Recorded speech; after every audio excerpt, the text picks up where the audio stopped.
ಎಲ್ರಿಗೂ ಶರಣು. ನಾನು ನಿಮ್ಮ ಸುದರ್ಶನ್ ಸಂಚಾರಿ. ನಾನು ಇವಾಗ ಭಾರತದ ದಕ್ಷಿಣ ತುದಿಯಿಂದ ಆಫ್ರಿಕಾ ಖಂಡದ ದಕ್ಷಿಣ ತುದಿವರೆಗೆ ಸೈಕಲಲ್ಲಿ ಪ್ರಯಾಣ ಮಾಡ್ತಿದ್ದೀನಿ. ಸದ್ಯಕ್ಕೆ ನಾನು ನಮ್ಮ ಕುಬಿಟು ನುಬ್ರಾ ವ್ಯಾಲಿನ ಎಕ್ಸ್ಪ್ಲೋರ್ ಮಾಡೋಣ ಅಂತ ಬಂದಿದ್ವಿ. ಪ್ರಾಬ್ಲಮ್ ಏನಾಯಿತು ಅಂದರೆ, ಇಲ್ಲಿರುವಂತಹ ರಸ್ತೆಯ ಪರಿಸ್ಥಿತಿಯನ್ನು ನೋಡಿಬಿಟ್ಟು ಆ ರಸ್ತೆಯಲ್ಲಿ ಸೈಕಲ್ಗಳು ಹೋಗೋಕ್ಕಾಗಲ್ಲ ಅಂತ ಡಿಸೈಡ್ ಮಾಡಿ ನಾನು ನನ್ನ ಜರ್ನಿನ ಇಲ್ಲಿಗೆ ಕ್ಲೋಸ್ ಮಾಡಿ ವಾಪಸ್ ಲೇಗ್ ಹೋಗ್ತಿದ್ದೀನಿ. ನಾನು ಅಲ್ಟ್ರಾ ಹಿಮಾಲಯನ್ ರೈಡ್ದು ಫೇಸ್ 2 ಇಲ್ಲಿಗೆ ಕ್ವಿಟ್ ಮಾಡ್ತಿದ್ದೀನಿ. ಇಲ್ಲಿಂದ ನಮ್ಮ ಕುಬಿಟು ಅವಾಗಲೇ ಸೈಕಲೆಲ್ಲ ಮೇಲೆ ಹಾಕೋನೆ ನೋಡಿ, ಅಣ್ಣ ಮೇಲೆ ನಿಂತವ್ರೆ. ಸೊ ಇವಾಗ ನಮ್ಮ ಸೈಕಲ್ನ ಮೇಲೆ ಹಾಕೋಣ. हाँ सही है. ए भाई उसका उधर ओन टच नहीं होना चाहिए, बस थोड़ा इसको इधर ले सकते हैं, थोड़ा पीछे. हाँ सही है सही है. ನಮ್ಮ ಲಗೇಜ್ ಎಲ್ಲನೂ ಪ್ಯಾಕ್ ಮಾಡಿಕೊಂಡು ಒಂದಿಷ್ಟು ಲಗೇಜ್ನ ಒಳಗೆ ಹಾಕೋರೆ. ಇಲ್ಲಿ ನೋಡಿ, ಒಂದಿಷ್ಟು ಲಗೇಜ್ ಇಲ್ಲಿದೆ, ಸೈಕಲ್ಗಳೆಲ್ಲ ಮೇಲಿದ್ದಾವೆ. ಈಗ ನಮ್ಮ ಪ್ರಯಾಣವನ್ನು ನಾವು ಇಲ್ಲಿಂದ ಲೇ ಕಡೆಗೆ ಶುರು ಮಾಡ್ತಿದ್ದೀವಿ. ಕುಬಿಟು, are you happy? Hi, yeah, I'm happy. So I'm happy because I met you. Oh, Sudarshan. Thank you. Medicine. ನಮ್ಮ ಹುಡುಗ ನೋಡಿ, Movie okay? ಓಕೆ, ನಮ್ಮ ಹುಡುಗ ನೋಡಿ ಕಾರಲ್ಲಿ ಹೋಗಕ್ಕೂ ಮೆಡಿಸಿನ್ ತಗೋತಾವನೆ. Headache. Okay okay. ಅವನಿಗೆ ಮೋಷನ್ ಸಿಕ್ನೆಸ್ ಇದೆ ಅನ್ಸುತ್ತೆ, ಅದಕ್ಕೆ ಆ ಹುಡುಗ ಮೆಡಿಸಿನ್ ತಗೋತಾನೆ. ಅವ್ನು ಎಷ್ಟು ಮೆಡಿಸಿನ್ ಇಟ್ಕೊಂಬಂದವನು, can I see a medicine bag? ಅವ್ನು ಎಷ್ಟು ಮೆಡಿಸಿನ್ ಇಟ್ಕೊಂಬಂದವನೆ ಅಂದರೆ ನಾನು ಎಡಗೈಲೂ ಮುಟ್ಟಲ್ಲ ಅಷ್ಟೊಂದು medicine. Issue that only issue. ನೋಡ್ತಿರ್ಬೋದು, ಅವ ಅಷ್ಟೊಂದು ಪ್ರಿಪೇರ್ ಆಗಿ ಬಂದವನೆ. ನಾವೆಲ್ಲ ಹಂಗಿಲ್ಲ. ನಮ್ಮ ಅಣ್ಣ ಗಾಡಿ ಚಾಲೂ ಮಾಡೋರೆ. Brother, what's your name? Namgyal. King name ಯಾರ್? ಇದು ಲೋಕಲ್ ಕಿಂಗ್ ಹೆಸರು ನಮ್ಗ್ಯಾಲ್ ಅಂತ. ಅದಕ್ಕೆ ಇಲ್ಲಿ ತುಂಬ ಜನ ನಮ್ಗ್ಯಾಲ್ ಅಂತ ಹೆಸರು ಇಟ್ಕೋತಾರೆ. ನಾವು ಮೈಸೂರು ಮಹಾರಾಜರು ನಮ್ಗೆ ಎಷ್ಟೊಂದು ಮಾಡೋರೆ, ಚಾಲುಕ್ಯರು ನಮ್ಗೆ ಎಷ್ಟೊಂದು ಮಾಡೋರೆ, ರಾಷ್ಟ್ರಕೂಟರು ಎಷ್ಟೊಂದು ಮಾಡೋರೆ, ಹೊಯ್ಸಳರು ಎಷ್ಟೊಂದು ಮಾಡೋರೆ. ಆದರೆ ನಮ್ಮ ಅಪ್ಪಗಳೆಲ್ಲ ನಮಗೆ ಸಂಸ್ಕೃತದ ಹೆಸರುಗಳನ್ನ ಇಟ್ಟವ್ರೆ. ಸುದರ್ಶನ್ ಅನ್ನೋದು ಸಂಸ್ಕೃತದ ಹೆಸರು, ಕನ್ನಡದ ಹೆಸರಲ್ಲ. ನನಗೆ ಅದು ಸಖತ್ ಬೇಜಾರಿದೆ. ಇರಲಿ, ನಾವು ಇನ್ನು ಮುಂದೆ ಬರೋವಂಥ ಜನ್ರೇಷನ್ಸ್ಗೆ ಕನ್ನಡದ ಹೆಸರುಗಳನ್ನ ಇಡೋವಂಥ ಪ್ರವೃತ್ತಿಯನ್ನು ಬೆಳೆಸ್ಕೋಬೇಕು. ನೋಡ್ರಿ, ಮಿಲಿಟ್ರಿ ಗಾಡಿ ಹೆಂಗೆ ಬರ್ತವೆ ಒಂದರಿಂದ ಒಂದು. ಗುಡ್. ಗುರು ಎಷ್ಟು ಜನ ಗೊತ್ತಾ, ಇವರೆಲ್ಲ ಕೆಲ್ಸಕ್ಕೆ ಬಂದಿರೋ ಗುರು ಜಾರ್ಖಂಡಿಂದ ಇಲ್ಲಿಗೆ. ಅಲ್ಲಿ ಹಿಂದ್ಗಡೆ ಒಂದು ಲಾರಿ ನೋಡಿ, ಲಾರಿಲಿ ತುಂಬ್ಕೊಂಡು ಹೋಗ್ತಾರಲ್ಲ, ಇವರೆಲ್ಲನೂ ಜಾರ್ಖಂಡಿಂದ ಕೆಲ್ಸಕ್ಕೆ ಬಂದಿರೋರು. ಅವ್ರಿಗೋಸ್ಕರ ಅಲ್ಲಿ ಕೆಳಗೆ ಟೆಂಟ್ಗಳು ಹಾಕೋರು ನೋಡಿ. ನೋಡಿ ಇಲ್ಲೂ ಅವ್ರೆ, ಅಲ್ಲಿ ಕೆಳಗೆ ಟೆಂಟ್ ಕಾಣಿಸ್ತಿದಾವಲ್ಲ, ಇವೆಲ್ಲ ಇವರವೇ ಟೆಂಟು. ಎಷ್ಟು ಜನ ಗುರು. ನಮ್ಮ ಕುಬಿಟು ಮಗುವಿನ ಥರ ನಿದ್ರಿಸ್ತಾವನೆ ಕನ್ನಡ ಹಾಕ್ಕೊಂಡು. ನಂಗೆ ಇನ್ನೂ ನಿದ್ದೆ ಬರ್ತಿಲ್ಲ. ಇನ್ನೊಂದು 1.5 ಗಂಟೆ ಅಷ್ಟೊತ್ತಿಗೆ ನಾವು ಅಲ್ಲೇ ರೀಚ್ ಆಗ್ತೀವಿ. ವ್ಯೂ ಎಲ್ಲ ಮಸ್ತಿದೆ. ನಿನ್ನೆ ಬಂದಿದ್ದು ರೋಡೆ, ನಿನ್ನೆ ಈ ರೋಡನ್ನ ಸ್ಕಿಪ್ ಮಾಡಲ್ಲ, ಆಫ್ ರೋಡಿಂಗ್ ಬಂದಿದ್ವಿ. ನೋಡಿ ಅವ್ನು ಕಾರು ಹೆಂಗೆ ಬರ್ತಾನೆ ಬಡ್ಡಿ ಮಗ.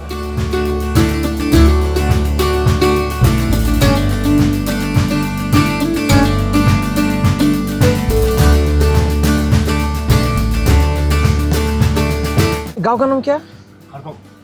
ಯಾವ ಕರ್ದುಂಗ್ से आगे है ना. ಕರ್ದುಂಗಿಂದ ಸ್ವಲ್ಪ ಮುಂದೆ ಬಂದೀವಿ. ಇಲ್ಲ ಅಣ್ಣ ಟೀ ಕುಡಿಯೋಕೆ ನಿಲ್ಸವ್ರೆ. ನಮ್ಮ ಕುಬಿಟು ಇನ್ನೂ ಮಲ್ಕೊಂಡವನೆ. ಎಬ್ಸೋಣ ರೀ ಕುಬಿಟು.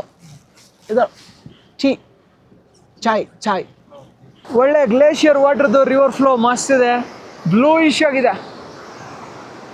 ವ್ಯಾಲಿನೂ ಸಖತ್ತಾಗಿದೆ ನೋಡಿ. ಚಾಯ್ ರೆಡಿಯಾಗಿದೆ. ನಮ್ಮ ಹುಡುಗಂಗೆ ಜಾಸ್ತಿ ಚಳಿ ಆಗ್ತಿದೆ ಅಂತ ಅವನು ಪಫ್ ಜಾಕೆಟ್ ಹಾಕತ್ತವನೆ. Too much cold. ನಾನು ಒಂದು ಆಲೂ ಪರೋಟ ತೊಗೊಂಡಿದ್ದೀನಿ.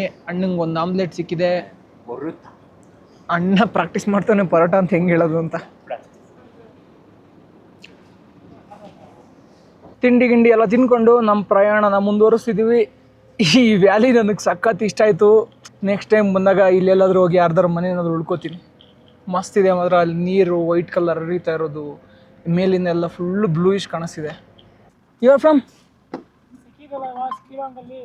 ಗುರು ಮರ್ತೇ ಬಿಟ್ಟೆ ಗುರು. ಮುಖನೇ ನೆನಪಾಗ್ತಿಲ್ಲ ಗುರು. ಏನು ಗುರು ವಾಪಸ್ ಹೋಗ್ತಿದ್ಯಾ?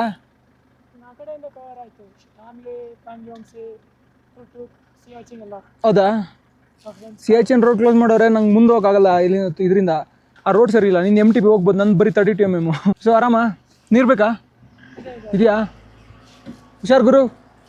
ಅಣ್ಣ ಸಿಕ್ಕಿದ, ನನಗೆ ಮರ್ತೇ ಹೋಗ್ಬಿಟ್ಟಿದೆ ಅಣ್ಣ ಸಿಕ್ಕಿದ ಅನ್ನೋದು. ಶಿವಮೊಗ್ಗದವನು. ನನಗೆ ಕಿಲೋಂಗಲ್ ಸಿಕ್ಕಿದ. MTB ಹಾಕೊಂಡು ಹೊಡಿತವನೆ. ನಾನು MTB ತಗೊಂಬರ್ಬೇಕಿತ್ತು. MTB ತಗೊಂಬಂದಿದ್ರೆ ಉಜ್ಜಾಡ್ಬಿಡ್ತಿದ್ದೆ. ಈ ಗ್ರಾವೆಲಲ್ಲಿ ತುಂಬ ಕಷ್ಟ.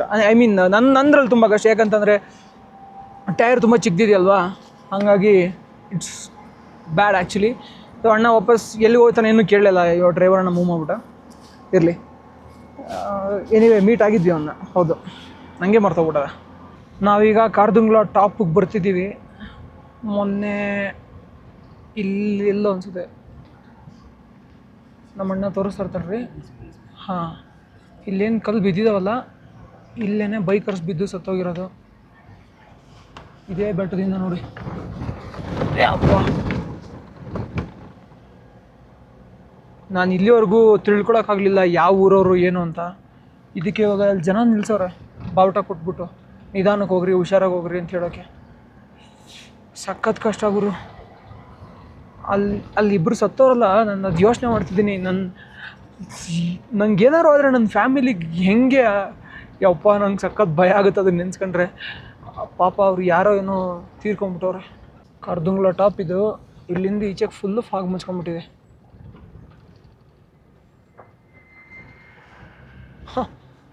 ಬೆಟ್ಟನೇ ಕಾಣಿಸ್ತಿಲ್ಲ, ಹಂಗೆ ಫಾಗ್ ಮುಚ್ಕೊಂಡಿದೆ. ಫುಲ್ ಕವರ್ ಆಗೋಗಿದೆ. ಲೇ ಹೋಗೋತ್ತಿಗೆ ಇನ್ನೊಂದು ಅರ್ಧ ಗಂಟೆ ಲಗ್ಜೆ ಆಗನ, ಇನ್ನೊಂದು ಅರ್ಧ ಗಂಟೆ ಆಗುತ್ತೆ. ಟೈಮ್ ಈಗ 10:30.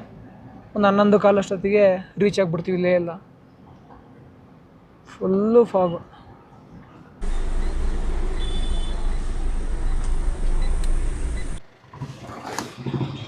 ಇವಾಗ ನಾವು ಲೇ ಮಾರ್ಕೆಟಿಗೆ ಬಂದ್ವಿ.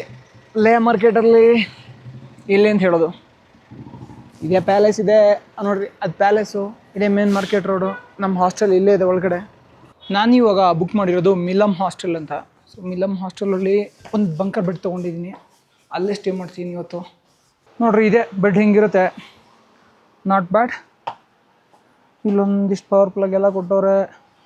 ಹೊರ್ಗೋಗಿ ಹಾಯ್ ಬಾಯ್ ಹೇಳ್ಬೋದು. ಎಲ್ರಿಗೂ ಶರಣು. ನಾನು ನಿಮ್ಮ ಸುದರ್ಶನ್ ಸಂಚಾರಿ. ನಮ್ಮ ಮುಂಬರುವಂತಹ ಶ್ರೀಲಂಕಾ ಗ್ರೂಪ್ ಟ್ರಿಪ್ನಲ್ಲಿ ಕೆಲವು ಸ್ಲಾಟ್ಸ್ಗಳು ಖಾಲಿ ಇದೆ. ನಾವು ಈ ಗ್ರೂಪ್ ಟ್ರಿಪ್ಗಳನ್ನ ಅಕ್ಟೋಬರ್, ನವಂಬರ್, ಡಿಸೆಂಬರಲ್ಲಿ ಮಾಡ್ತಿದ್ದೀವಿ. ನೀವೇನಾದರೂ ಈ ಗ್ರೂಪ್ ಟ್ರಿಪ್ನ ಜಾಯ್ನ್ ಆಗಬೇಕು ಅಂತಿದ್ರೆ ಡಿಸ್ಕ್ರಿಪ್ಷನಲ್ಲಿ ಐಟ್ರನರಿ ಲಿಂಕ್ ಇದೆ. ನೀವು ಐಟ್ರನರಿ ಲಿಂಕ್ ಮೇಲೆ ಕ್ಲಿಕ್ ಮಾಡಿದ್ರೆ ನಿಮಗೆ ನಮ್ಗೆ ವಾಟ್ಸಪ್ ಮೆಸೇಜ್ ಮಾಡೋಂಥ ಆಪ್ಷನ್ ಕೂಡ ಸಿಗುತ್ತೆ. ನೀವಲ್ಲಿ ಹೆಚ್ಚಿನ ಮಾಹಿತಿಯನ್ನು ತಿಳ್ಕೊಬೋದು. ಈ ಗ್ರೂಪ್ ಟ್ರಿಪ್ ಮಾತ್ರ ಮಸ್ತ್ ಮಜಾ ಬರುತ್ತೆ. ಸೊ ಜಾಸ್ತಿ ಇನ್ಫಾರ್ಮೇಷನ್ಗೋಸ್ಕರ ಡಿಸ್ಕ್ರಿಪ್ಷನಲ್ಲಿರೋಂಥ ಲಿಂಕ್ನ ಕ್ಲಿಕ್ ಮಾಡಿ. ಸ್ನೇಹಿತರೆ, ನಿನ್ನೆ ವೀಡಿಯೋಗೆ ಕಂಟಿನ್ಯೂ ವೀಡಿಯೋ ಇದು.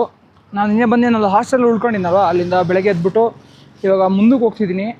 ಸರಿಯಾಗಿ ನುಬ್ರಾ ವ್ಯಾಲಿನ ಎಕ್ಸ್ಪ್ಲೋರ್ ಮಾಡೋಕ್ಕಾಗಲಿಲ್ಲ, ನಿಮಗೆ ಸರಿಯಾಗಿ ತೋರ್ಸೋಕ್ಕಾಗಲಿಲ್ಲ. ಬಟ್ ಪ್ಯಾಂಗಾಂಗ್ ಹಾನ್ಲೇನೆಲ್ಲ ಚಿತ್ರಾನ್ನ ಥರ ತೋರಿಸ್ತೀನಿ. ನಿಮ್ಮೆಲ್ರಿಗೂ ಮಸ್ತ್ ಮಜಾ ಬರುತ್ತೆ. ಅನ್ನಂಗೆ ನನಗೆ ಲಾಸ್ಟ್ ಟೈಮ್ ನೋಡಿದ್ರಲ್ಲ, ನನ್ನ ಟ್ಯೂಬ್ ಡ್ಯಾಮೇಜ್ ಆಗಿತ್ತು. ಸೊ ಇವಾಗ ಒಂದು ಟ್ಯೂಬ್ನ ಕರ್ನಾಟಕದಿಂದ ತೊಗೊಂಬಂದಿದ್ದಾರೆ ನಮ್ಮಣ್ಣ. ಅವಣ್ಣ ಹತ್ರ ಕಲೆಕ್ಟ್ ಮಾಡ್ಕೋಬೇಕು. ಹೋಗೋಣ ಸ್ನೇಹಿತರೆ. ಅಣ್ಣ ಟ್ಯೂಬ್ನ ತಂದುಕೊಟ್ರು. ಅಲ್ಲಿ ಸಖತ್ ಟ್ರಾಫಿಕ್ ಇತ್ತು. ಸ್ವಾತಂತ್ರ್ಯ ದಿನಾಚರಣೆ ಪ್ರಯುಕ್ತ ವೀಡಿಯೋ ಮಾಡೋಕ್ಕಾಗಲಿಲ್ಲ. ನೋಡಿ, ಇವಾಗ ನಾನು ಪ್ಯಾಂಗಾಂಗ್ ಕಡೆ ಹೋಗ್ತಿದ್ದೀನಿ. 146 ಕಿಲೋಮೀಟರ್ ಇದೆ. ಇದು ನಮ್ಮ ಅಲ್ಟ್ರಾ ಹಿಮಾಲಯನ್ ರೈಡ್ದು ಫೇಸ್ 3. ಇದರಲ್ಲಿ ನಾವು ಲೇಯಿಂದ ಪ್ಯಾಂಗಾಂಗ್, ಹಾನ್ಲೆ, ವಾಪಸ್ ಮತ್ತೆ ದಾರ್ಚಾ ಹಿಮಾಚಲ್ ಪ್ರದೇಶಕ್ಕೆ ಹೋಗ್ತಿದ್ದೀವಿ. ಮತ್ತೆ ಹಿಮಾಚಲ್ ಪ್ರದೇಶದಿಂದ ಫೇಸ್ 4 ಶುರುವಾಗುತ್ತೆ. So friends, ಕಾಯ್ದಾರಿ. ಫೇಸ್ 3 ಮಾತ್ರ ಅದ್ಭುತವಾಗಿ ಬರುತ್ತೆ. ಸ್ವಲ್ಪ ದೂರದಲ್ಲೇ ಸಿಂಧ್ ನದಿ ಹರಿತಿದೆ, ಇಂಡಸ್ ರಿವರ್. ಆ ನದಿನೂ ನಿಮಗೆ ತೋರಿಸ್ತೀನಿ. ಸ್ನೇಹಿತರೆ, ನೀವು ಹಿಮಾಚಲ್ ಪ್ರದೇಶ್ ಕಡೆಯಿಂದ ಬರ್ತಾ ಇರುವಾಗ ಲೇ ಇನ್ನೂ 10 ಕಿಲೋಮೀಟ್ರ್ ಇರುವಾಗಲೇ ಕರೆಕ್ಟಾಗಿ ನೋಡಿ, ಲೇ 10 ಕಿಲೋಮೀಟ್ರ್ ಇದೆ ಬೋರ್ಡು, ಆಯಿತಾ. ಅಲ್ಲಿ ನಿಮಗೆ ಬುದ್ಧನ ಕಾರ್ವಿಂಗ್ಸ್ ಎಲ್ಲ ಸಿಗುತ್ತೆ. ಈ ಬುದ್ಧನ ಕಾರ್ವಿಂಗ್ಸ್ ಪಕ್ಕದಲ್ಲಿ ನಾವು ಸ್ವಲ್ಪ ಆಚೆ ಕಡೆಗೆ ನೋಡಿದ್ರೆ ಇಂಡಸ್ ನದಿ ಹರಿಯುತ್ತೆ, ಸಿಂಧು ನದಿ. ಸೊ ಇವಾಗ ಈ ಕಾರ್ವಿಂಗ್ಸ್ಗಳ ಬಗ್ಗೆ ತಿಳ್ಕೊಳ್ಳೋಣ ಬನ್ನಿ. ನೀವಿಲ್ಲಿ ಸೂಕ್ಷ್ಮವಾಗಿ ಗಮನಿಸಿದ್ರೆ ಟಿಬೇಟಿಯನ್ ಭಾಷೆಯಲ್ಲಿ ಅಕ್ಷರಗಳನ್ನ ಸಹಿತ ಬರೆದಿದ್ದಾರೆ. ಇನ್ನು ಈ ಕಡೆ ಪಕ್ಕದಲ್ಲಿ ಬುದ್ಧನ ಕಾರ್ವಿಂಗ್ಸ್ ಎಲ್ಲ ನಿಮಗೆ ಕಾಣುತ್ತೆ. ಇಲ್ಲಿ ನೋಡಿ, ಕಾಣ್ತಿದೆಯಲ್ವಾ. ಸೊ ಇದೆಲ್ಲ ಬುದ್ಧನ ಕಾರ್ವಿಂಗ್ಸ್. ಇಲ್ಲೂ ಇದೆ. ನೀವು ಹಾಗೆ ಮುಂದಕ್ಕೆ ಬಂದರೆ ಅಲ್ಲಿ ತುಂಬ ಶಿಲಾಶಾಸನಗಳೆಲ್ಲನೂ ಸಿಗುತ್ತೆ. ಬುದ್ಧನ ಚಿತ್ರಗಳನ್ನ ಇಲ್ಲಿ ಏನಕ್ಕೆ ಬಿಡಿಸಿದ್ರು ಅಂತಂದರೆ, ಮೊದಲು ನಿಮ್ಗೆಲ್ಲರಿಗೂ ಗೊತ್ತಿದೆ, ಒಂದು ಸಿಲ್ಕ್ ರೋಡ್ ಅಂತಿತ್ತು. ಅಂದರೆ ಎಲ್ಲೆಲ್ಲಿ ಸಿಲ್ಕ್ ವ್ಯಾಪಾರ ಆಗ್ತಿತ್ತು, ರೇಷ್ಮೆ ವ್ಯಾಪಾರ ಆಗ್ತಿತ್ತು, ಬೇರೆ ಬೇರೆ ದೇಶಗಳಿಗೆ, ಭಾರತದಿಂದ ಬೇರೆ ಬೇರೆ ದೇಶಗಳಿಗೆ, ಬೇರೆ ಬೇರೆ ದೇಶದಿಂದ ಭಾರತಕ್ಕೆ ವ್ಯಾಪಾರ ಮಾರ್ಗ ಏನಿತ್ತು ಅದನ್ನು ಸಿಲ್ಕ್ ರೋಡ್ ಅಂತ ಕರೀತಾರೆ. ಆ ಸಿಲ್ಕ್ ರೋಡ್ಗೆ ಪ್ಯಾರಲಲ್ ಆಗಿ ಸಿಂಧು ನದಿ ಹರಿತಾ ಇತ್ತು. ಈ ಸಿಂಧು ನದಿ ಏನು ಹರಿತಾ ಇತ್ತಲ್ವಾ, ಇಲ್ಲಿ ಇದನ್ನು ಸೇಫಾಗಿ ಪಾಸ್ ಮಾಡೋದಕ್ಕೆ, ಪ್ರಾರ್ಥನೆ ಮಾಡೋದಕ್ಕೆ ಈ ಕೆತ್ತನೆಗಳನ್ನೆಲ್ಲ ಕೆತ್ತಿದ್ರು. ಸ್ನೇಹಿತರೆ, ಇದು ಒಂದು ಶೇ ಅಂತ ಊರು ಬರುತ್ತೆ ಮುಂದೆ. ಆ ಊರಿಗಿನ ಮುಂಚೆ ಈ ಥರ ಸ್ವಲ್ಪ ಗಾರ್ಡನ್ ಥರ ಎಲ್ಲ ಮರಗಳನ್ನೆಲ್ಲ ಹಾಕೊಂಡವ್ರೆ, ಮನೆಗಳನ್ನ ಕಟ್ಕೊಂಡವ್ರೆ. ರಸ್ತೆ ತುಂಬ ಸಖತ್ತಾಗಿದೆ.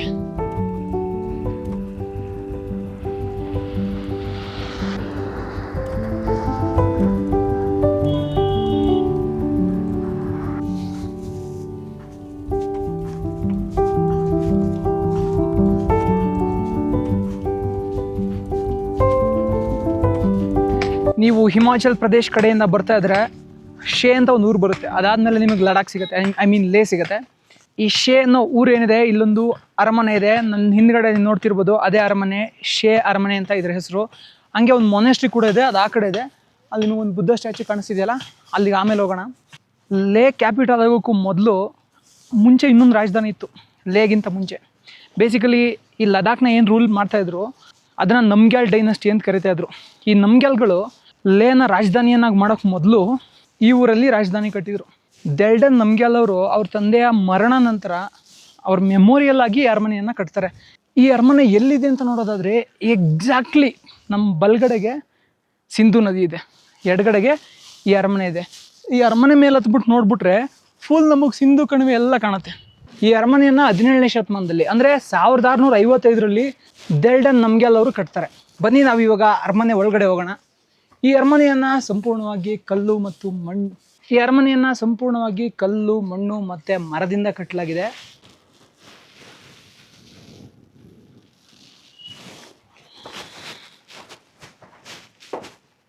ಇಲ್ಲಿರುವಂಥ ಅರಮನೆಗೆ ಬೇಸ್ಮೆಂಟ್ ಏನು ಅಂತ ನೋಡೋದಾದರೆ ಒಂದು ಕಲ್ಲಿನ ಬೆಟ್ಟದ ಮೇಲೆ ಈ ಅರಮನೆಯನ್ನು ಕಟ್ಟಿದ್ದಾರೆ. ಈ ಅರಮನೆ ಪಕ್ಕದಲ್ಲಿ ನಿಮಗೆ ಅಲ್ಲಿ ನೋಡ್ತಿರ್ಬೋದು ವಾಚ್ ಟವರ್ಗಳು ಸಹಿತ ಇದೆ. ಇನ್ನು ಈ ಕಲ್ಲುಗಳನ್ನ ಇವರು ಸಂಪೂರ್ಣವಾಗಿ ಒಡೆದು ಹಾಕಿಲ್ಲ. ಕಲ್ಲುಗಳು ಹೆಂಗಿದಾವೋ ಅದ್ರ ಮೇಲೇ ಸ್ಟ್ರಕ್ಚರ್ನ ಬಿಲ್ಡ್ ಮಾಡಿದ್ದಾರೆ. ನೋಡಿ, ಈ ಅರಮನೆ ಸುತ್ತ ಈ ಥರ ವಾಚ್ ಟವರ್ಗಳನ್ನ ಕಟ್ಟಿದ್ರು. ಈ ವಾಚ್ ಟವರಿಂದ ಸುತ್ತ ಸೈನಿಕರು ನೋಡ್ತಾ ಇದ್ರು, ಯಾರು ಬರ್ತಾರೆ, ಯಾರು ಹೋಗ್ತಾರೆ, ಏನಾದರೂ ಆಪತ್ತಿದೆಯಾ ಅಂತ. ಎಲ್ಲ ಸಾಮ್ರಾಜ್ಯಕ್ಕೆ ಒಂದು ಉತ್ತುಂಗದ ಸ್ಥಾನ ಇರುತ್ತೆ, ಅಂದರೆ ಗೋಲ್ಡನ್ ಪೀರಿಯಡ್, ಗೋಲ್ಡನ್ ಏಜ್ ಅಂತ ಕರಿತೀವಲ್ವ, ಅದಿರುತ್ತೆ. ಅದಾದಮೇಲೆ ಎಲ್ಲ ಸಾಮ್ರಾಜ್ಯಗಳು ಸಹಿತ ಅವನತಿ ಹೊಂದುತ್ತೆ. ಯಾವುದೇ ಪೊಲಿಟಿಕಲ್ ಪಾರ್ಟಿ ಆಗಿರ್ಬೋದು, ಎನಿವನ್ ಆಡಳಿತದಲ್ಲಿರುವಂಥವ್ರು, ಅವರು ಎಷ್ಟೇ ಉತ್ತುಂಗದಲ್ಲಿ ಆಡಳಿತ ಮಾಡ್ತಿರಲಿ, ಒಂದ್ಸಲ ತುಪ್ಪಕ್ಕಂಗೆ ಬಿದ್ದೋಗ್ಬಿಡ್ತಾರೆ.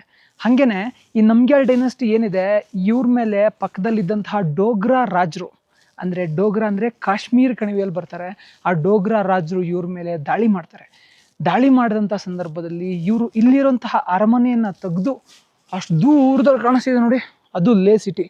ಇಲ್ಲಿಂದ 15 ಕಿಲೋಮೀಟರ್ ಆಗುತ್ತೆ, ಅಲ್ಲಿಗೆ ಇದನ್ನು ಶಿಫ್ಟ್ ಮಾಡ್ತಾರೆ.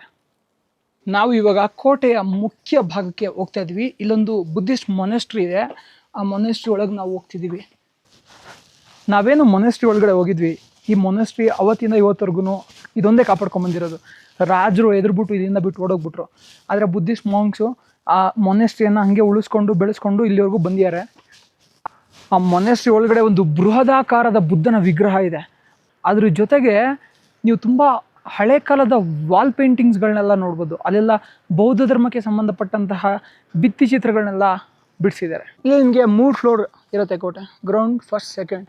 ಇವಾಗ ನೀವೆಲ್ಲೂ ಒಳಗಡೆ ಹೋಗೋದಕ್ಕಾಗೋದಿಲ್ಲ, ಎಲ್ಲನೂ ಕ್ಲೋಸ್ ಮಾಡಿಟ್ಟವ್ರೆ.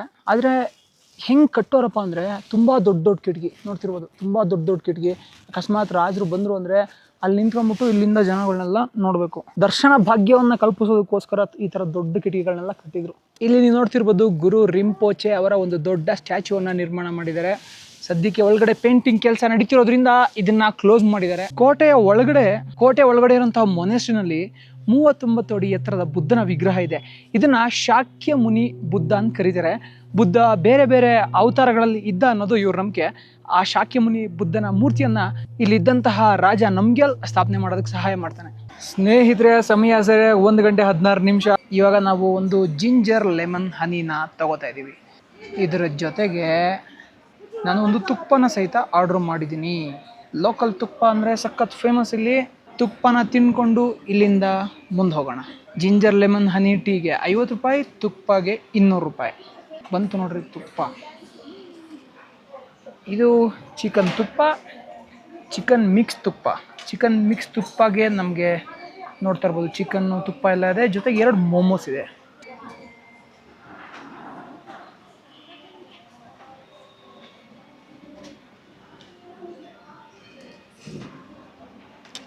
ಹ್ಞೂ ಚೆನ್ನಾಗಿದೆ. ಹ್ಞೂ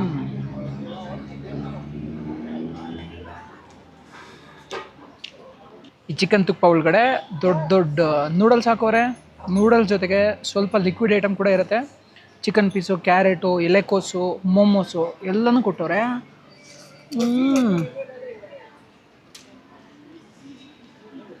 ಮಸ್ತಿದೆ.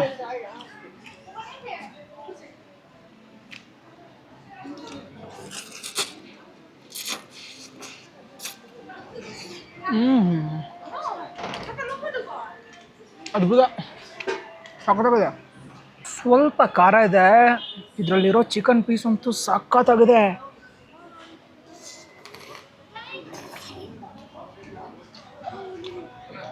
ತಿಂತಾ ಇದ್ರೆ ಚುಂಗಮ್ ತಿನ್ನಂಗೆ ಆಗ್ತಿದೆ.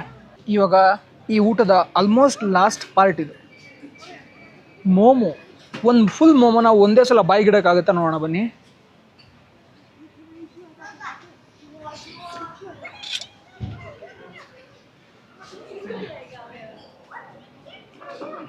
ಸುದರ್ಶನ್ ಸಂಚಾರಿ ಅಂದರೆ ಎಲ್ಲವೂ ಸಾಧ್ಯ. ಇನ್ನೊಂದೇ ಮೋಮೋ ಇರೋದಿಲ್ಲ ಅಂದರೆ ನೆಕ್ಸ್ಟ್ ಟೈಮ್ 2 ಮೋಮೋ ಒಟ್ಟಿಗೆ ತಿನ್ನೋ ಥರ ಟ್ರೈ ಮಾಡ್ತಿದ್ದೆ. ಇದು ಜಿಂಜರ್ ಲೆಮನ್ ಹನಿ.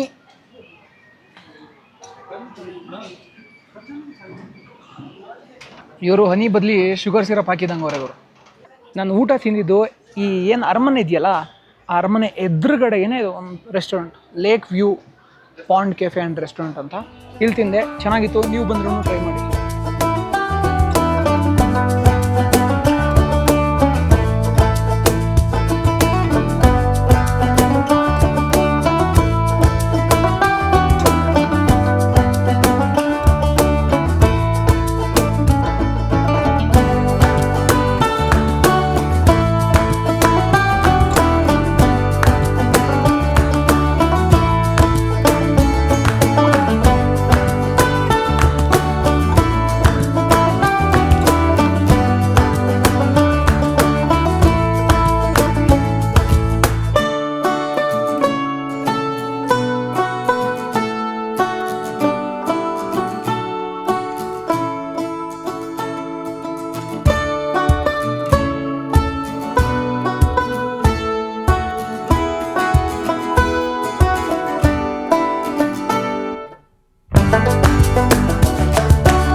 ಸ್ನೇಹಿತರೆ, ಇಲ್ಲಿ ತಿಸ್ಕೆ ಅಂತ ಒಂದು ಊರಿದೆ.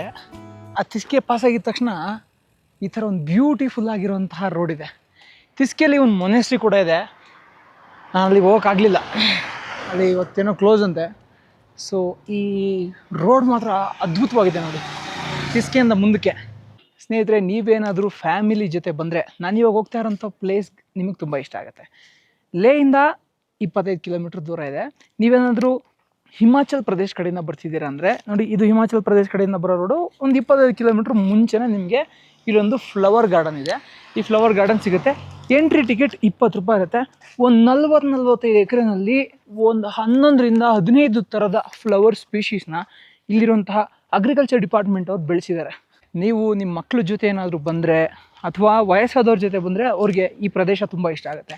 ಯಾಕಂತಂದರೆ ಅಲ್ಲಿ ನಡುವೆ ಇರೋಂಥ ಹೂಗಳನ್ನೆಲ್ಲ ನಾವು ಎಲ್ಲೂ ನೋಡೋಕ್ಕೆ ಆಗಲ್ಲ, ಅಷ್ಟು ಅದ್ಭುತವಾಗಿರೋಂಥ ಹೂಗಳಿದೆ. ಸುತ್ತವೇ ಮಾರಿಗೋಲ್ಡ್ ಹಾಕೋರೆ. ಚೆಂಡು ಹೂವದಲ್ಲೂ ಒಂದು 2-3 ಕಲರ್ ಇದೆ. ನೋಡ್ತಾ ಇರ್ಬೋದು, ಇಲ್ಲಿ ಕಲ್ಲು ಬಾಳೆ ಸಹ ಇದೆ. ಡಿಫ್ರೆಂಟ್ ಕಲರ್ಸ್ ಆಫ್ ಕಲ್ಲು ಬಾಳೆ ಇದೆ. ಇನ್ನು ಇವತ್ತಿನ ಹುಡುಗಿರು ಸೋಷಿಯಲ್ ಮೀಡ್ಯಾದಲ್ಲಿ ಸನ್ಫ್ಲವರ್ ಕಿಸ್ ಅಂತ ಫೋಟೋಸ್ ಹಾಕ್ತಾರಲ್ವ, ಅವ್ರಿಗೋಸ್ಕರ ಮಾಡಿರುವಂಥ ಗಾರ್ಡನ್. ಅನ್ಫಾರ್ಚುನೇಟ್ಲಿ ಒಳಗೆ ಹೋಗೋಕ್ಕಾಗಲ್ಲ, ಇದೇ ಲಾಸ್ಟ್. ಫುಟ್ಪಾತ್ ಎಲ್ಲಿವರೆಗೂ ಇದೆಯೋ ಅಲ್ಲಿವರೆಗೂ ಮಾತ್ರ ಹೋಗ್ಬೋದು. ಬಟ್ ಇಲ್ಲಿ ಬಂದು ಅವರು ಸನ್ಫ್ಲವರಿಂದ ಕಿಸ್ನ ತೊಗೋಬೋದು. ಇಲ್ಲಿ ನೋಡಿ, ಇಲ್ಲಿ ಚಿಕ್ಕ ಚಿಕ್ಕ ಚೆಂಡು ಹೂವು ಇದೆ. ನಮ್ಮ ಭಾಷೆಯಲ್ಲಿ ಹೇಳೋದಾದರೆ ಪಿರ್ಕಿ ಚೆಂಡು ಹೂವು ಅಂತ ಕರಿತೀವಿ ನಾವು ಇವನ್ನ. ಇಷ್ಟಿಷ್ಟೇ ಇರುತ್ತೆ ಇದು ಚೆಂಡು ಹೂವು. ಸೊ ಸ್ಮಾಲ್ ಮಾರಿಗೋಲ್ಡ್ ಇದು. ಸ್ನೇಹಿತರೆ, ನೀವು ಇಲ್ಲಿ ನೋಡ್ತಾ ಇರ್ಬೋದು, ಇದು ಡೇರೆ ಹೂವು. ಇಲ್ಲಿ ನಮ್ಮ ಕಡೆ ನಾವು ಚಿಕ್ಕ ಹುಡುಗರಿದ್ದಾಗ ನನ್ನ ಕ್ಲಾಸ್ಮೇಟ್ಸ್ ಎಲ್ಲ ಈ ಡೇರೆ ಹೂವನ್ನ ಮುಟ್ಕೊಂಡು ಬರ್ತಿದ್ರು ಸ್ಕೂಲ್ಗೆ. ಈ ಡೇರೆ ಹೂದ ಕಾನ್ಸೆಪ್ಟ್ ಏನಂತಂದರೆ, ಮಳೆಗಾಲದಲ್ಲಿ ಸಿಡ್ಲು ಬಡ್ದಿದ ತಕ್ಷಣ ಗೆಡ್ಡೆ ಹೊಡ್ಕೊತವೆ, ಆಮೇಲೆ ನೀರು ಬಿದ್ದಿದ ತಕ್ಷಣ ಗಿಡ ಮೇಲೆ ಬರುತ್ತೆ, ಆಮೇಲೆ ಹೂ ಬಿಡ್ತವೆ ಅನ್ನೋ ಕಾನ್ಸೆಪ್ಟ್ ನನಗೆ ಸಣ್ಣ ಹುಡುಗರಿದ್ದಾಗಿಂದ ಹೇಳ್ತಿದ್ರು. ಅದೇ ಡೇರೆ ಹೂವು ಇದು. ನಾನು ಅದೇ ಅನ್ಕೋತಾ ಇದ್ದೆ, ಎಲ್ಲ ಮಾಡೋರೆ ಏನು ಕೂತ್ಕೊಂಡು ಫೋಟೋ ಶೂಟ್ ಮಾಡೋಕ್ಕೆ ಏನೂ ಮಾಡಿಲ್ವಲ್ಲ ಅಂತ. ಇದು ನೋಡಿ, ಕೂತ್ಕೊಂಡು ಫೋಟೋ ಗಿಡ ತಗೊಳಕ್ಕೆ ಮಾಡಿರುವಂಥ ಜಾಗ. ಇಲ್ಲಿ ಕೂತ್ಕೊಂಡು ಬ್ಯಾಕ್ಗ್ರೌಂಡಲ್ಲಿ ಫೋಟೋ ಮಸ್ತ್ ಬರುತ್ತೆ. ಈ ಫ್ಲವರ್ ಗಾರ್ಡನ್ ಬೆಳಗ್ಗೆ 9 ಗಂಟೆಯಿಂದ ಸಂಜೆ 6 ಗಂಟೆವರೆಗೂ ಓಪನ್ ಇರುತ್ತೆ. ನೀವು ಪ್ಲ್ಯಾನ್ ಮಾಡ್ಕೊಂಡು ಬರ್ಬೋದು. ಇಲ್ಲಿರೋ ಮಾನೆಸ್ಟ್ರಿಗಳೆಲ್ಲ ಬೆಳಗ್ಗೆ 7 ಗಂಟೆಗೆ ಓಪನ್ ಆಗುತ್ತೆ. ಸೊ ನೀವೇನಾದ್ರು ಪ್ಲ್ಯಾನ್ ಮಾಡ್ಬೇಕಾದ್ರೆ ಬೇಗ 7 ಗಂಟೆಗೆ ಬಂದು ಮೊನೆಸ್ಟ್ರಿ ನೋಡಿಕೊಂಡು ಸ್ವಲ್ಪ ತಿಂಡಿ ತಿನ್ಕೊಂಡು ಆಮೇಲೆ ಫ್ಲವರ್ ಗಾರ್ಡನ್ಗೆ ಬರೋ ಥರನೂ ಪ್ಲ್ಯಾನ್ ಮಾಡ್ಬೋದು. ಮೊನ್ನೆ ಒಬ್ರು ಕೇಳ್ತಾ ಇದ್ರಿ, ಅಣ್ಣ ಸಿಂಧೂ ನದಿನ ತೋರಿಸಿ ಇಂಡಸ್ ರಿವರ್ನ ಅಂತ. ಇದೇ ನೋಡಿ ಇಂಡಸ್ ರಿವರ್ ಹೆಂಗಿದೆ. ಇದು ಮುಂದೆ ಹೋಗ್ತಾ ಇದಕ್ಕೆ ಇನ್ನೂ ಜಾಸ್ತಿ ಉಪನದಿಗಳು ಸೇರಿಕೊಂಡು ದೊಡ್ಡದಾಗುತ್ತೆ. ಸದ್ಯಕ್ಕೆ ನೀರೆಲ್ಲ ಫುಲ್ಲು ಮಣ್ಣಾಗಿದೆ. ನೀವು ಟೀ ಥರ ಕಾಣಿಸ್ತಿದೆ ಇದು. ಯಾಕಂದರೆ ಗ್ಲೇಷಿಯರ್ ನೀರಲ್ವಾ, ಬರ್ತಾ ಮಣ್ಣನ್ನು ಕುಚ್ಕೊಂಬರುತ್ತೆ. ಆ ಮಣ್ಣನ್ನು ಕುಚ್ಕೊಂಬಂದಾಗ ಹಿಂಗಾಗುತ್ತೆ.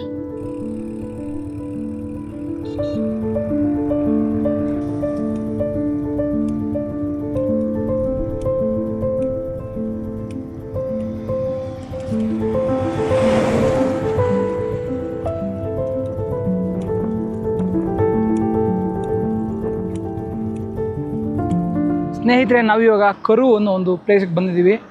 ಇದು ಮನಾಲಿ ರೋಡು. ನಾನು ಇವಾಗ ನಿಂತಿದ್ದೀನಿ, ಇದು ಪ್ಯಾಂಗಾಂಗ್ ರೋಡು. ಇಲ್ಲಿಂದ ಈಚೆಗೆ ಪ್ಯಾಂಗಾಂಗ್ ಹೋಗುತ್ತೆ. ಸ್ನೇಹಿತರೆ, ಇದು one of the best view ನಾನು ನೋಡಿರೋದು ಇಲ್ಲಿ ಮಠ. ಸುತ್ತ ಬ್ರೌನ್ ಮೌಂಟೇನ್ಸು, ಮೇಲೆ ನೀಲಿ ಆಕಾಶ, ಅಲ್ಲಲ್ಲಿ ತಟ್ಟೆಗಳ ಥರ ತೇಲ್ತಿರುವಂಥ ಮೋಡ.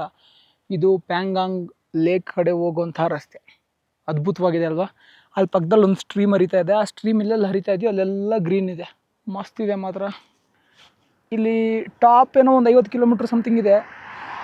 ಇಲ್ಲೇನು ಬೆಟ್ಟಗಳು ಕಾಣಿಸ್ತಿದಲ್ಲ ಎದುರುಗಡೆ, ಅದನ್ನು ಕ್ರಾಸ್ ಮಾಡ್ಕೊಂಡು ನಾನು ಆ ಕಡೆಗೆ ಹೋಗ್ಬೇಕು. ಸಿ ಇವತ್ತು ಎಷ್ಟಾಗುತ್ತೆ ಅಷ್ಟು ಹೊಡಿಯೋಣ.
ಸ್ನೇಹಿತರೆ, ಸಮಯ ಸರಿಯಾಗಿ 5 ಗಂಟೆ 48 ನಿಮಿಷ.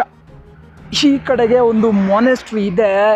ಎಷ್ಟು ಅದ್ಭುತವಾಗಿದೆ ಅಂತಂದರೆ ಬ್ರೆತ್ ಟೇಕಿಂಗ್ ವ್ಯೂಸ್ ಅಂತ ಅಂದ್ಕೊಳ್ಳಿ, ಅಷ್ಟು ಅದ್ಭುತವಾಗಿದೆ. ಅದನ್ನು ಚೆಮ್ಡಿ ಮೊನೆಸ್ಟ್ರಿ ಅಂತ ಕರೀತಾರೆ. ಇವಾಗ ನಾವು ಚೆಮ್ಡಿ ಮೊನೆಸ್ಟ್ರಿ ವ್ಯೂ ನೋಡ್ತೀವಿ. ಸಾಧ್ಯ ಆದರೆ ಅದು ಫುಲ್ ಟಾಪಲ್ಲಿದೆಯಪ್ಪ. ನಾನು ಇವಾಗ ಹತ್ತಲ್ಲ, ಯಾಕಂತಂದ್ರೆ ನಾನು ನಾಳೆ ಪ್ಯಾಂಗಾಂಗ್ ಬೇರೆ ಹೋಗ್ಬೇಕಲ್ವ. So just want to show you guys ಹೆಂಗಿದೆ ಅಂತ.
ಸ್ನೇಹಿತರೆ, ನಾವಿವಾಗ ಶಕ್ತಿ ಅನ್ನೋ ಒಂದು ಊರಲ್ಲಿದ್ದೀವಿ.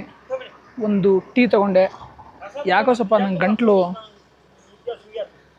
ಅಷ್ಟೊಂದು ಸರಿ ಇಲ್ಲ, ಅದಕ್ಕೆ ಒಂದು ಟೀ ಕುಡಿಯೋಣ ಅಂತ ಅಂದ್ಕೊಂಡೆ. ಬಿಸಿ ಬಿಸಿ ಇದೇನಾರು ಕುಡಿದ್ರೆ ಸರ್ವ್ ಹೋಗ್ಬೋದ ಅಂತ. ಸ್ನೇಹಿತರೆ, ಎಂಥ ಊರಿಗೆ ಬಂದಿದ್ದೀನಿ ಅಂದರೆ ಇಲ್ಲಿ ಉಳ್ಕೊಳ್ಳೋಕ್ಕೆ ಏನೂ ಇಲ್ಲ. ಇಲ್ಲೊಂದು ಪಿಕ್ನಿಕ್ ಸ್ಪಾಟ್ ಇದೆ, ಅಲ್ಲಿ ಕ್ಯಾಂಪಿಂಗ್ ಗ್ರೌಂಡ್ ಅಂತಲೂ ಹಾಕೋರಪ್ಪ. ನಿಮಗೆ ಎದುರುಗಡೆ ಕಾಣಿಸ್ತಿದ್ದಿಲ್ಲ, ಅಲ್ಲಿ ಶಕ್ತಿ ಅಂತ ಈ ಊರ ಹೆಸರು. ಅಲ್ಲಿ ಹೋಗಿ ನೋಡೋಣ, ಮಾತಾಡೋಣ. ಆದರೆ ಇವತ್ತಿಲ್ಲೇ ಟೆಂಟ್ ಹಾಕೊಂಡು ಮಲ್ಕೋತೀನಿ. ಸ್ನೇಹಿತರೆ, ನೋಡ್ತಿದ್ದೀರಲ್ಲ, ಇವತ್ತು ಆ್ಯಕ್ಚುಲಿ ಒಂದು 50 ಕಿಲೋಮೀಟ್ರ್ ರೈಡ್ ಮಾಡಿದೆ. 50 ಕಿಲೋಮೀಟ್ರಲ್ಲಿ ಒಂದು 11-12 ಕಿಲೋಮೀಟ್ರ್ ಮಿಸ್ ಆಗಿಬಿಟ್ಟದೆ. ನನಗೆ ಹೆಂಗೆ ಮಿಸ್ ಆಗಿದೆ ಅಂತ ತೋರಿಸ್ತೀನಿ ನೋಡಿ. ಇಲ್ಲಿ ನೋಡಿ, ಇಲ್ಲಿ ಸ್ಟ್ರೈಟಾಗಿ ಒಂದು ಲೈನ್ ಬಂದಿದೆ ನೋಡಿ, ರೋಡ್ ಬಿಟ್ಟು. ಈ ರಸ್ತೆ ನಾನು ಇಲ್ಲಿ ರೆಕಾರ್ಡ್ ಮಾಡೋದನ್ನೇ ಮರ್ತುಬಿಟ್ಟಿದ್ದೀನಿ. ಹಂಗಾಗಿ ಇಲ್ಲಿಂದ ಇಲ್ಲಿವರೆಗೂ ಮಿಸ್ ಆಗಿದೆ. ಇರಲಿ, ನಾನು ಇವಾಗ ಇಲ್ಲಿ ಟೆಂಟ್ ಹಾಕಕ್ಕೆ ಬಂದಿದ್ದೀನಿ. ಮೇನ್ ರೋಡಿಂದ ಒಳಗಡೆನೇ ಇದೆ. ಶಕ್ತಿ ಅಂತ ಏನು ಊರಿದೆಯಲ್ಲ ಅದ್ರ ಹತ್ರನೇ. ಅಣ್ಣ ಊಟಕ್ಕೂ ಹೇಳಿದ್ದೀನಿ, ಊಟ ಮತ್ತು ಕ್ಯಾಂಪಿಂಗ್ ಸೇರಿ ಅಣ್ಣ 300 ರೂಪಾಯಿ ಹೇಳ್ದ. ಟೆಂಟ್ ನಂದೆ, ಟೆಂಟ್ ಹಾಕ್ಕೊಳ್ಳೋಕೆ 100 ರೂಪಾಯಿ, ವಾಶ್ರೂಮ್ ಯೂಸ್ ಮಾಡೋಕ್ಕೆ ಬಿಡ್ತಾರೆ, ಅದಕ್ಕೆ ಊಟಕ್ಕೆ 200 ರೂಪಾಯಿ. ಸೊ ಟೋಟಲ್ 300 ರೂಪಾಯಿ ಕೊಡ್ಬೇಕು ನಾನು, which is not at all bad. ಯಾಕಂತಂದರೆ ಆರಾಮಾಗಿ ಟೆಂಟ್ ಹಾಕೊಂಡು ಮಾಡ್ಕೊಂಡು ಬೆಳಗ್ಗೆ ಎಷ್ಟೊತ್ತಿಗೆ ಬೇಕೋ ಅಷ್ಟೊತ್ತಿಗೆ ಎದ್ಬಿಟ್ಟು ಹೋಗ್ಬೋದು ನಾವು. ಸೊ ಇವತ್ತಿನ ವೀಡಿಯೋ ಅಂತೂ ಸ್ವಲ್ಪ ಕ್ರೇಜಿ ಥರ ಇದೆ ಅಲ್ವಾ. ಎಲ್ಲನೂ ಏನೋ ಆಗೋಯ್ತು ಬೆಳಗ್ಗೆಯಿಂದ. I am so happy today. ಸ್ನೇಹಿತರೆ, ನಾನು ಇಲ್ಲೇ ಮಲ್ಕೊಂಡಿದ್ದೆ. ಐ ಹೋಪ್ ನಿಮಗೆ ವಿಡಿಯೋ ಸಖತ್ ಇಷ್ಟ ಆಗಿದೆ ಅಂತ. ಎಲ್ಲರೂ ಇದೇ ಥರ ಸಪೋರ್ಟ್ ಮಾಡ್ತೀರಿ. ನಾಳೆ ಮತ್ತೊಂದು ಹೊಸ ವಿಡಿಯೋ ಸಿಗೋಣ. ಎಲ್ರಿಗೂ ಒಳ್ಳೆಯದಾಗಲಿ. ಜೈ ಕರ್ನಾಟಕ. ಮತ್ತೆ